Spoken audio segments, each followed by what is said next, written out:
Hello everyone and welcome back to another video. So today I want to talk about the next up and coming Warhammer Preview.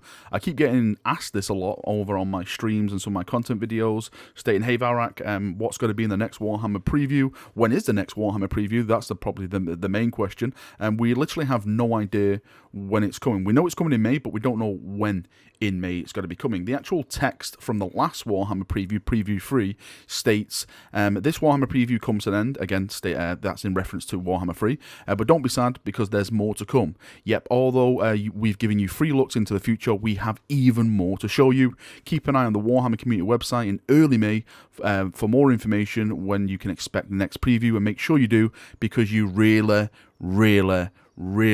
won't want to miss out.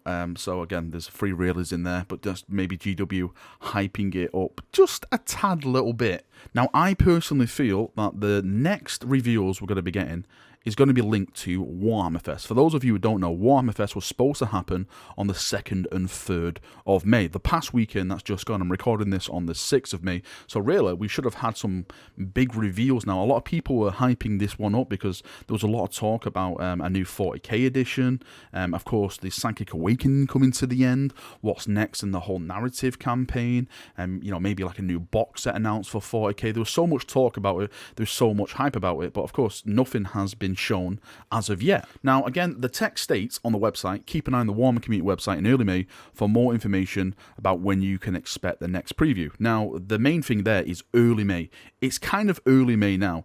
For me, early May is between the 1st and, I don't know, let's say like the 10th of May. That is very early May for me. So I'm hoping sometime this week we'll actually get an announcement of when the preview is supposed to be going live. My 40k bias is definitely going to come out here now, because I'm hoping that the previews that we do get are going to be the majority of 40k. When we look back at the last free previews, the free previews for 40k were pretty decent. You know, we got the whole Pariah trailer, the new Necron Lord, we got, you know, some of, you know, Fabius Bile. I'm not knocking that on the head at all, but when you compare that to some of the Age of Sigmar stuff, like the brand new Goat Elves, I like to call them, I have literally no idea what they're called, they got like a, you know, brand new ranges and stuff like that. I wanted something big like that for Warhammer 40,000, and I'm hoping that this preview is when we'll start seeing that, because as I mentioned, we're coming to the end of the Psychic Awakening, and that is a really big thing now, because GW is all about you know, putting books out there, putting books, rules, everything like that. Once we finish with a Psychic Awakening, what comes then? There has to be something bigger, more exciting, more, I would argue, more dramatic to the actual storyline, to start, you know, producing more books and more stuff that goes along with that. Now, I think the main reveal, and I've said this a lot now, is going to be a new edition. I know a lot of people say it doesn't make sense for a new edition. It's too short of a time. It's the same time really between 7th and 8th. So 8th and 9th, it kind of makes sense for them to do that. Maybe, you know, this is what GW intends to do.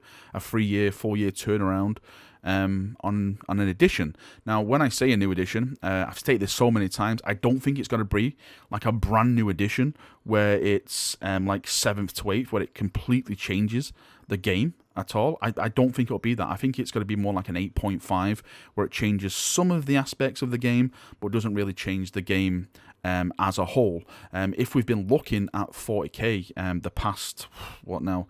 Well, for the past 3 years, with all the FAQs, like all the Psychic Awakening, all the rules, there's so many rules spread out over literally everywhere at the moment. You know, the Psychic Awakening books, the Vigilus books, you can argue, you know, with the White Dwarfs, with Death Watch, and the upcoming Harlequin stuff.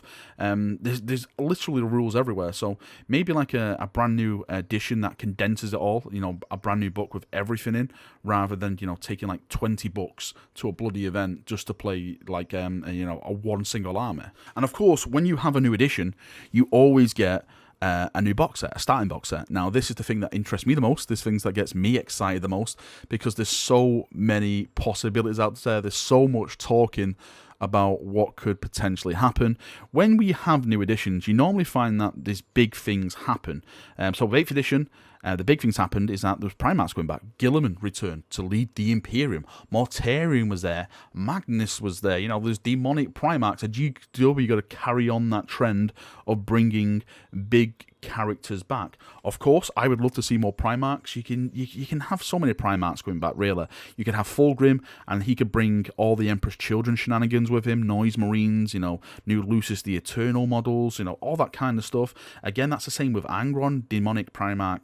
Angron can come back. You can have, you know, like new World Eater kits. I'd say the new Karma Tray kit, but he's recently just got an update. But you can, you know, you can have new characters, all that kind of stuff. You can have a Loyalist Primarch come back, you know, Rogel Dawn could return at the head of a glorious crusading army.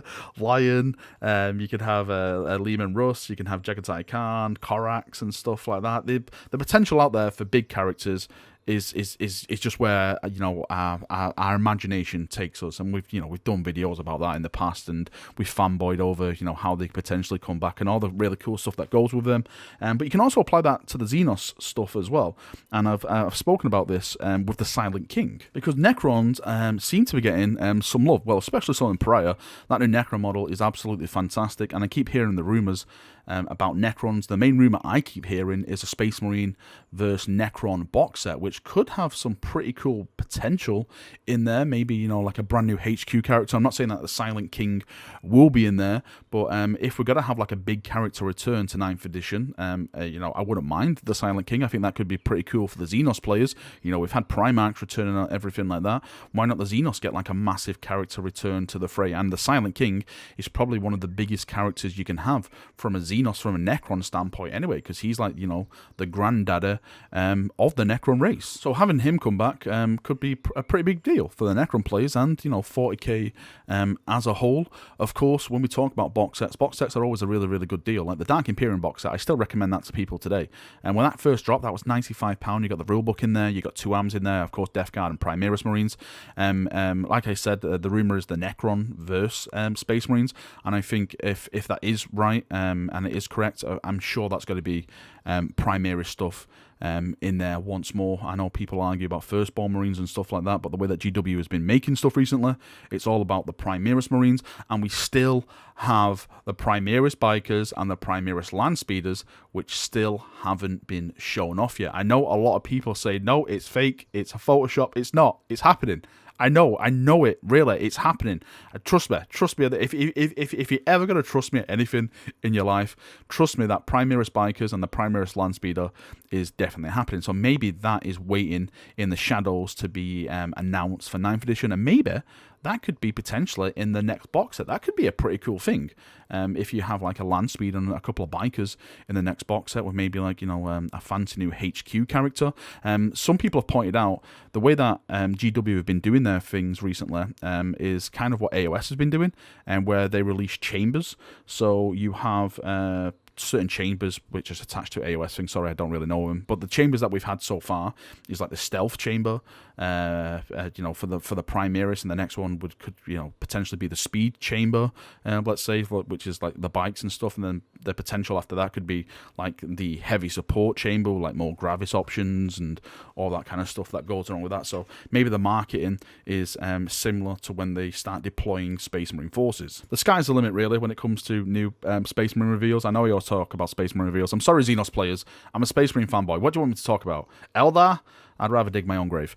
Now, when it comes to other 40k products, it's not all about like the main 40k game. Of course, you have the specialist games as well. You know, Necromunda, Aeronautica, I'm sure, you know, those will get a nice little peek in. I'll say this every single event because I have to, because hopefully GW will take notice, is that Battlefield Gothic Armada, please GW, by the Emperor's will, can you just bring this back? I really do think if that GW made Battlefield Gothic Armada on the tabletop, it would sell extremely well. I think it would be probably one of their best specialist games. I only heard amazing things about Battlefield Gothic Armada when people have spoken about it. I never got to play it before in my life. I absolutely love space combat in 40k. It makes literally no sense. You have these, you know, kilometer long ships just broadsiding each other in the middle of the void, boarding each other, you know, slaughtering each other's crews. You know, it's just amazing. It's basically just, you know, naval warfare from like the 17th century in like the year 40,000. It's just insane, bizarre, and just awesome, all mixed into one. So please, GW, if you're going to announce another specialist game, can we just have Battlefleet Gothic Armada? I would literally just pee my pants for that game. And of course, when it comes to the animation stuff, they've been really showing off a lot more of this. We have the 2D animation. Well, I say 2D animation, you know, like the cartoon animation. We have the Angels of Death, which is like the 3D kind of animation. There was also that, you know, Space Marine Sister of Battle that was like Astartes kind of level quality. Again, those were just renders, so we haven't really seen what the animation is like and stuff like that. So maybe there's that could be shown off at this Warhammer event. Maybe a little trailer for that. Eisenhorn is another big thing. What's going on with Eisenhorn? Remember that was like announced for pre-production and stuff like that. The man from the High Castle was supposed to be producing it. Hopefully maybe some casting announcements or, you know, something cool like that. If they do Eisenhorn properly, I swear to God, I think it would bring in so many new people, because the grim darkness of Eisenhorn, the story in it of itself, is probably one of the best stories in the 40k IP. Eisenhorn then to Ravener, it's just peak 40k for me. If you haven't read any of those books, I'm not going to spoil it for you. Go and start with Eisenhorn Xenos. You will completely lose yourself, and it'll be the best experience that you've ever had with a Warhammer book. Alright, Chaperonios, I'm going to call the video there. I don't want to rant on for too long. When it comes to videos like this and talking about reveals, I prefer to do it via live streams. So I'll be doing that via a live stream for like tonight and, of course, in the coming days. Fingers crossed, you know, for GW to put out actual reveals. I prefer doing it in live streams because I like to get the comments from you chaps in real time, and we can have like a nice little conversation rather than me just being one-sided talking about just Space Marines and Bright Mirrors and stuff like that. I like to get your thoughts on like the Xenos stuff, you know, the Chaos stuff, and, you know, all the other type of armies and all that kind of stuff. As always, post your thoughts, feedback down below. What would you like to see from the reveals, or potential reveals, new reveals, coming this month in May? Do you think it's going to be like 9th edition, as I'm expecting, or do you think it's going to be something completely different, and it's not even going to touch on a new edition of Warhammer 40,000? Again, post it down below, and we'll have a nice little chat down there as always. See you now, have a great day, and bye-bye.